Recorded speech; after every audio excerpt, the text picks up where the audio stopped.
देख रहे हैं फेस टू फेस। मैं हूं हम्बीर सिंह। अभी हम आर के पुरम दिल्ली में बैठे हुए हैं और अभी आप जानते हैं दिल्ली में चुनाव चल रहे हैं और आर के पुरम में हमारे साथ राष्ट्रीय अध्यक्ष हैं भारतीय महासंघ पार्टी के और यहाँ की जो उम्मीदवार हैं आभा झा जी।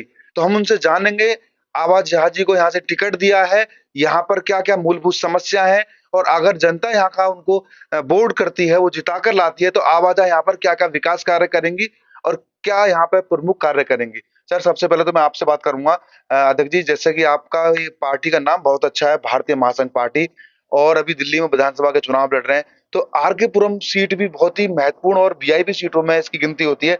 तो क्या कुछ कहना चाहेंगे यहाँ पर, किस तरीके से चुनाव की तैयारी बनाई है आपने आभा झा जी को, आपने टिकट दिया है, किस बिहेव पर टिकट दिया है, आपको क्या लगा कि इनको टिकट देना जरूरी है? मैं विनोद झा, भारतीय महासंघ पार्टी राष्ट्रीय अध्यक्ष।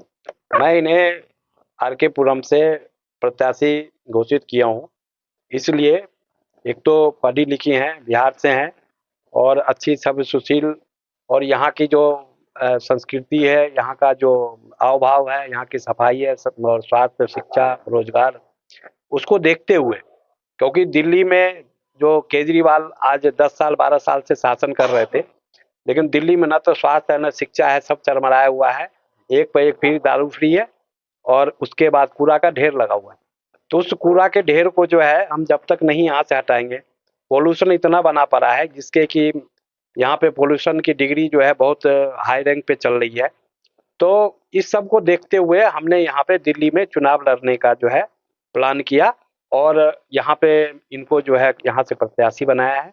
और दिल्ली में पूरे 70 के 70 सीट पे हमारी कैंडिडेट, हमारे जो दिल्ली भागीदारी अलायंस है, तो उसके तहत कोई भी सीट ऐसा नहीं है जहाँ कैंडिडेट खाली है, सब पे दिया हुआ है। और हम आने वाले 5 तारीख के बाद यानी 18 तारीख को जो है दिल्ली में सरकार बनाने जा रहे हैं और दिल्ली की पब्लिक जो है भारतीय महासंघ पार्टी पे विश्वास करेगी और ज्यादा से ज्यादा वोट दे करके भारी मतों से विजय बनाएंगी आवाज को। आभा झा हमारे साथ मौजूद है अभी। हम मैडम आपसे जानना चाहेंगे, जिस तरीके से पार्टी का नाम है भारतीय महासंघ पार्टी और आपका चुनाव चिन्ह है टेलीफोन, यहाँ के आरके पुरम के प्रमुख मुद्दे क्या रहेंगे जिस हिसाब से आप चुनाव मैदान में उतरी हैं? क्या क्या समस्या है, क्या किन मुद्दों के आधार पर आप इलेक्शन लड़ेंगे? मैं आभा झा आर के पुरम से इस बार चुनाव लड़ रही हूँ और यहाँ का समस्या ये है कि सबसे मेन समस्या है कि यहाँ पर बहुत ज़्यादा चोरी होती है। तो उसके लिए भी कुछ मैं करूँगी और गंदगी मतलब आप कहेंगे कि स्वच्छ कैमरे नहीं, वगैरह लगाए जाएं या सुरक्षा के दृष्टि से तो एक तो कैमरे लगाने होंगे, हर स्क्वायर में रोशनी प्रॉपर होनी चाहिए और जो भी है गार्ड वार्ड का जो व्यवस्था है, सुरक्षा व्यवस्था वो करना होगा। और सफाई का बहुत कमी रहता है, जो प्रॉपर सफाई होना चाहिए वो नहीं होता है, वो करवाने की कोशिश मैं पूरा करूँगी।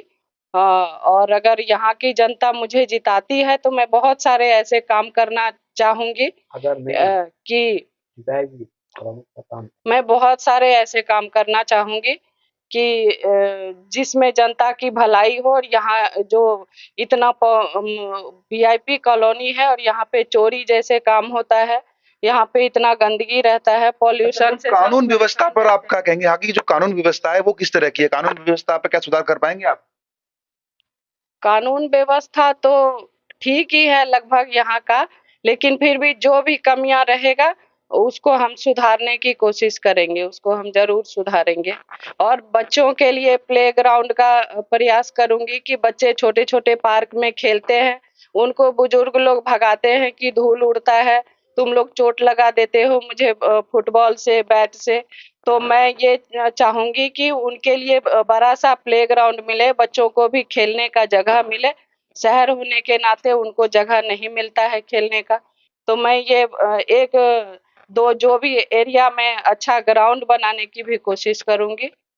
अच्छा, आर के पुरम विधानसभा में मुख्य रूप से आप बच्चों के लिए भी सोचा है, आपने बुजुर्गों के लिए भी सोचा है, पार्क वार्क साफ सफाई पे ध्यान देंगी, लेकिन जैसे बहुत बड़ी बड़ी पार्टियां से आपका लड़ाई है, भाजपा से है, कांग्रेस से है, तो उनसे हटकर कैसे काम करेंगे आप? आपने क्या प्लान कर रखा है?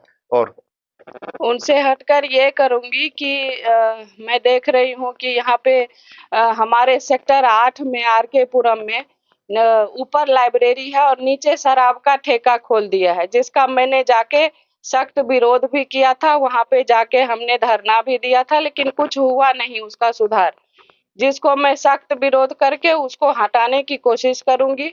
और जहां जहां पे ये शराब का ठेका लगाया गया है, तो कम से कम कॉलोनी को तो बकस दिया जाए। तो कॉलोनी में बच्चे रहते हैं सोसाइटी में, और वहीं पे लाइब्रेरी है फर्स्ट फ्लोर पे, और वहां पर नीचे शराब का ठेका है। ये मुझे बहुत खल गया कि हमारे पड़ोस में बिल्कुल आ गया है ये ठेका। ये ऐसे नहीं होना चाहिए। इसको मैं बिल्कुल सुधार करने की कोशिश करूंगी। अच्छा, भारतीय महासंघ पार्टी महिलाओं को सशक्तिकरण के लिए विशेष ध्यान देती है, तो महिलाओं की सुरक्षा के लिए, सशक्तिकरण के लिए आप क्या कदम उठाएंगी? महिला तो आजकल खुद ही सशक्त हैं। उनको बहुत ज़्यादा सुरक्षा की ज़रूरत है नहीं, वो खुद सशक्त हैं।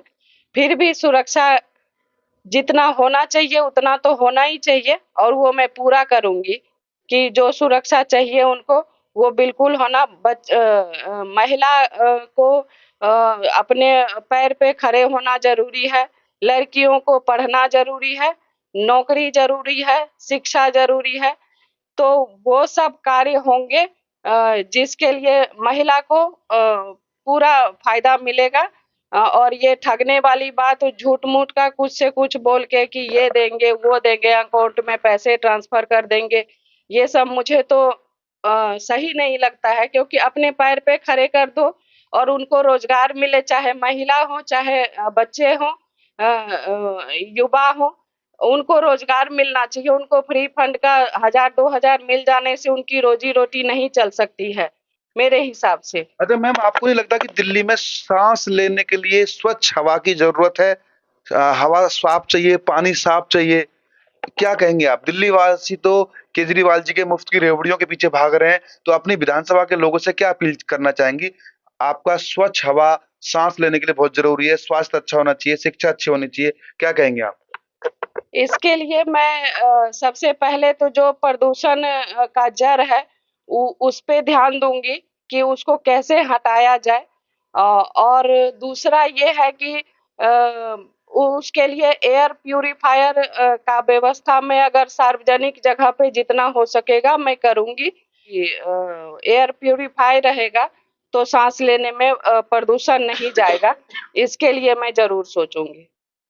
अच्छा, दिल्ली में अभी जैसे यमुना का जो हालत है बहुत बेकार हो रखी है। अगर आपकी पार्टी सत्ता में आती है, भारतीय महासंघ पार्टी, तो आप यमुना को साफ सफाई के लिए क्या ध्यान देंगी? क्योंकि यमुना की भी बहुत बड़ी राजनीति चल रही है अभी।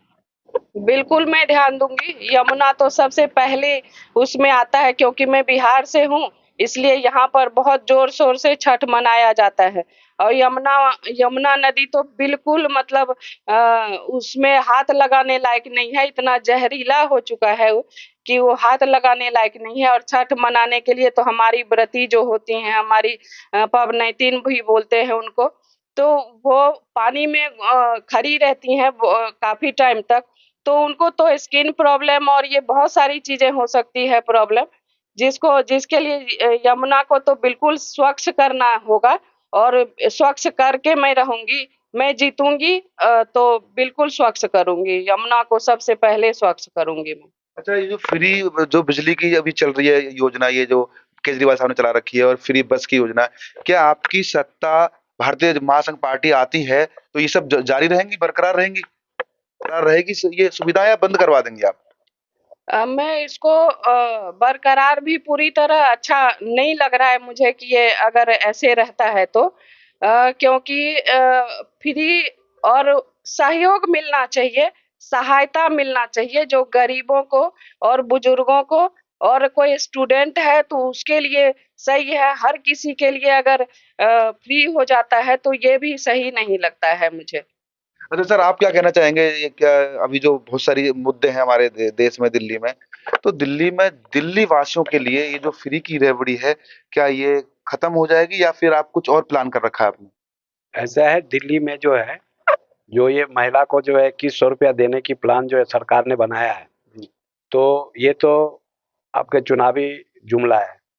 क्योंकि इनको अगर पैसा देना होता तो पंजाब में 1000 रुपया इन्होंने पहले ही वादा किया था केजरीवाल ने, जो कि 1-1000 हर लेडीज के अकाउंट में आएंगे, खाते में आएंगे, जो कि अभी तक आया नहीं है। वो सारे इनका घर का घेराव कर रहा है। और रही बात सफाई की जो है, तो यमुना जो है, यमुना की सफाई अगर हमारी सरकार आती है तो हम 6 महीना के अंदर यमुना की सफाई कर देंगे और अच्छा बना देंगे, निर्मल जल बना देंगे। क्योंकि इन्होंने क्या किया हुआ है कि दिल्ली के पूरे कचरा जो है, जो नाला है, जो पानी, जो निस्तारण पानी है, वो सीधा उन्होंने यमुना में छोड़ रखा है। तो उसका जो ट्रीटमेंट प्लांट है, दिन में चलता है, रात को वैसे ही खोल देते हैं, तो पूरा ही चलता रहता है। और इन्होंने क्या किया हुआ है कि जो हरियाणा से पानी आता है तो उसका फाटक जिन्होंने बंद कर रखा है, तो जो जाम पानी रहेगा तो उसमें तो कीड़ा फरेगा ही ना, उसमें गंदगी होगा ही। तो इसीलिए जो है उसे जब हम खोल करके और सही से सफाई कर देंगे, उसका कूड़ा निस्तारण। और दिल्ली में रही बात जो हवा की, जो स्वच्छ हवा सबसे पहला नंबर होता है कि दिल्ली में जो केजरीवाल है, ये कूड़ा का निस्तारण कर नहीं रहा, कूड़ा उठा नहीं रहा, मिट्टी रोड से उठा नहीं रहा और उसी पे पानी का छिड़काव कर रहा है। तो वो क्या हो रहा है कि कूड़ा जो है दोबारा वो हवा में जा करके सबके श्वसन नली में जाता है, नई नई बीमारियां होती है। तो हमें उस कूड़ा का निस्तारण की जरूरी, कूड़ा उठाने की जरूरी है, जो कि अगर हमारी सरकार आती है कि सफाई में पूर्ण व्यवस्था होगा। क्योंकि जो, और दूसरी चीज, जो यहाँ के कर्मचारी हैं सारे ठेका पे कर रखा है। जो ठेका पे कर्मचारी है वो दारू पी के पार्क में सोया रहता है, सफाई व्यवस्था भी ठीक नहीं है, को उनको पैसा ही नहीं मिलता है। मतलब आपकी सत्ता आएगी तो आप साफ सफाई पे विशेष ध्यान देंगे, यमुना पे विशेष ध्यान देंगे, स्वास्थ्य पे विशेष ध्यान देंगे। अच्छा मैम, चलते चलते जो आपकी आर के पुरम की जो जनता है उससे क्या अपील करना चाहेंगे? जनता से तो मैं हाथ जोड़ के अपील ये करूंगी कि मुझे भारी मात्रा में वोट दें और जिताएं, और मैं बहुत सारा ऐसा काम करूंगी जिसमें सबका कल्याण होगा और सबका भलाई होगा। स्वच्छ हवा मिलेगी और स्वच्छ यमुना का पानी हो जाएगा।